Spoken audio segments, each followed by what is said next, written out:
como ya ustedes tienen la información, el día de ayer recibimos la comunicación por parte de Evo Morales de aceptar el ofrecimiento de asilo que México ofreció. A raíz de ello, se instruyó por parte del señor presidente que se trasladara una aeronave de nuestra Fuerza Aérea para pasar literalmente a Bolivia por Evo Morales. Bueno, serían muchos los detalles, pero me voy a referir a los puntos principales. Ha sido como un periplo por diferentes espacios y decisiones políticas. En primer lugar, la ruta que se eligió fue a través de Lima, Perú. Se pidió autorización al gobierno de ese país, se nos otorgó. La aeronave bajó en Lima, Perú, como primer punto de contacto. Ahí tuvo que esperar porque para poder conseguir las autorizaciones en Bolivia correspondientes, pues ya se imaginarán ustedes el problema, en virtud de que están en medio de un proceso político muy complejo y entonces no está claro quién decide qué.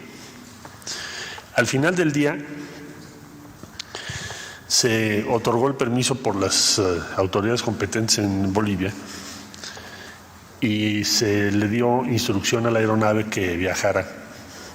Despegaron de Lima y cuando llegaron al espacio aéreo de Bolivia les dijeron que no, que ese permiso ya no era el válido. Oiga, pero ya estoy aquí en vuelo. Sí, pero no pueden pasar al espacio aéreo. Entonces hubo que retornar a Lima. Ahí en Lima, esperar varias horas para poder conseguir la autorización que finalmente, con la valiosa intervención de nuestra embajadora, del subsecretario de América Latina y del de la Voz, finalmente el comando de la Fuerza Aérea fue el que otorgó el permiso para que pudiéramos ir. Lo cual también dice quién tiene el poder ahorita en Bolivia. Entonces, pasó la aeronave, llegó al aeropuerto donde estaba esperándonos Evo Morales y la ruta que teníamos prevista para retornar pues era la misma, regresar por Lima, después sale a aguas internacionales y de ahí hasta México.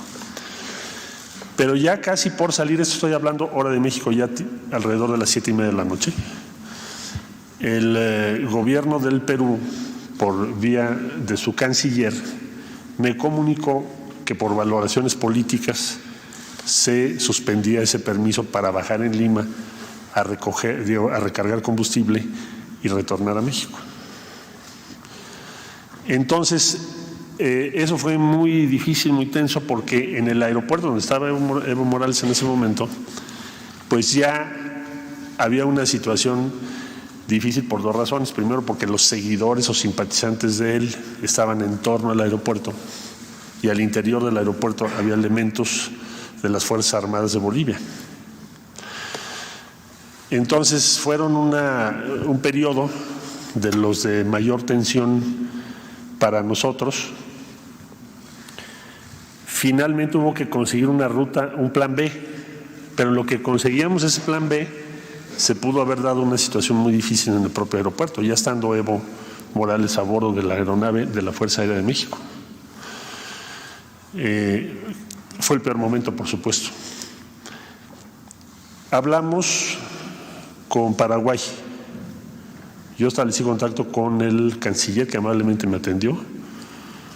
Nos ayudó mucho el presidente electo de Argentina, le agradezco profundamente su apoyo y su gentileza, porque él habló con el presidente de Paraguay también por su lado.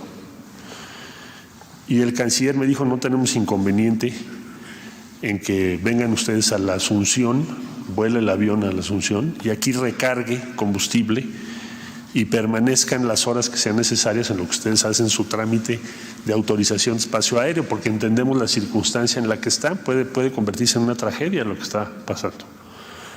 Entonces, amablemente, y le agradecemos mucho al gobierno del Paraguay, entonces nos concedieron esta autorización, pero ya se imaginarán ustedes que cada autorización requiere hablarle a alguien en la dirección correspondiente, mandarle los datos, sacar el permiso, llámeme ahorita en un momentito, y eso es normal en todos los países. Entonces, eso prolongó todavía más. El general que viene a cargo de la aeronave es un agente excepcional. Estamos muy agradecidos con la Fuerza Aérea de México, siempre su profesionalismo impresionante, una sangre fría, fuera de serie, y también habilidad para poder dialogar con la contraparte en ese momento tan complicado, ¿no?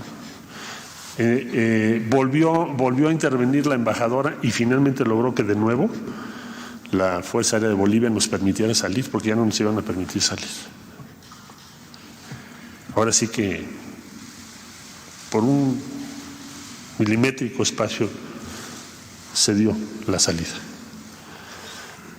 Ya saliendo de Bolivia, llegaron a Asunción, de ahí volver a hablar con Perú y decir, bueno, no vamos a bajar a recargar combustible, pero déjenos cruzar su espacio aéreo de regreso.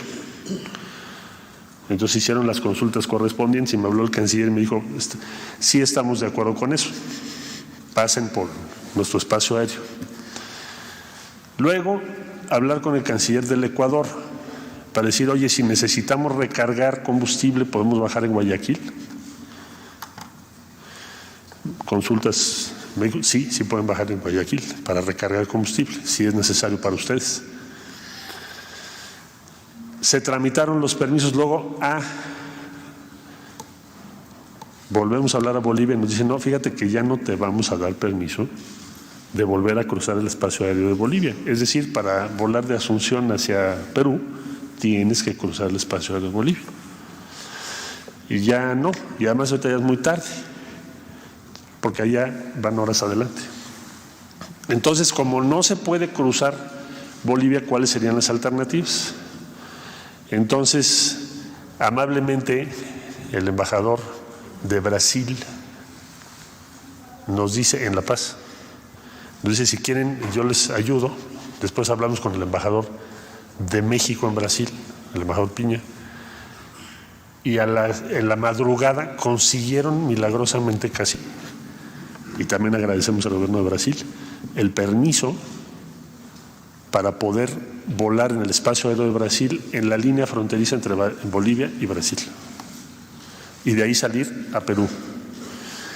Esa era la ruta, y de Perú cruzar el espacio aéreo de Ecuador, ya no bajar en Guayaquil, y seguir hasta la Ciudad de México, porque la autonomía de ese avión son aproximadamente 11 horas de vuelo. Entonces, como teníamos ya recargado con combustible, dijimos, pues ya no bajemos, porque está siendo muy complicado el permiso.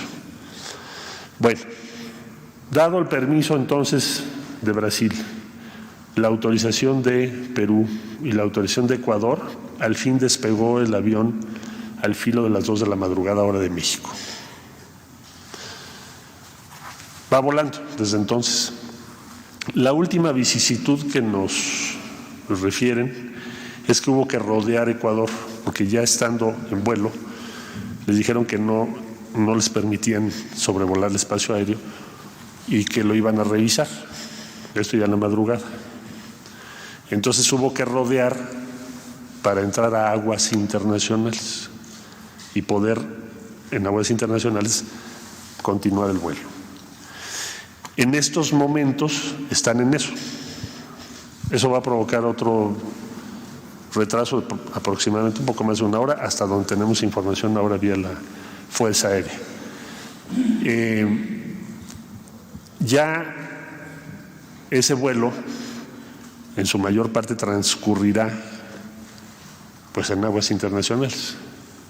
Así que no esperaría yo más contratiempos. Es como un viaje por la política latinoamericana, cómo se toman las decisiones y los riesgos que se corren. Bueno,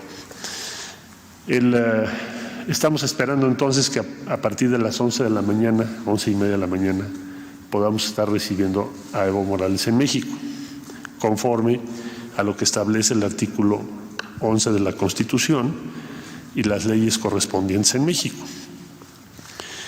El propósito de ese artículo y de los ordenamientos legales es proteger ofrecer protección a la vida y a la integridad de aquellas personas que sean objeto de persecución política. Así lo dice la Constitución. Y así lo ha ejercido México durante décadas. Bueno, desde el siglo XIX. O sea, ya serían siglos. Entonces, esperamos que a esa hora aproximadamente esté por acá. Ya él dará su versión de los hechos, no le corresponde al Gobierno de México dar la versión de por qué tomó las decisiones que tomó. Esas le corresponden a él, en su esfera, sus posiciones, sus convicciones, sus proyectos. La única obligación que tendrá en México, por supuesto, pues es respetar la Constitución y las leyes de México. Ese sería el informe, señor presidente.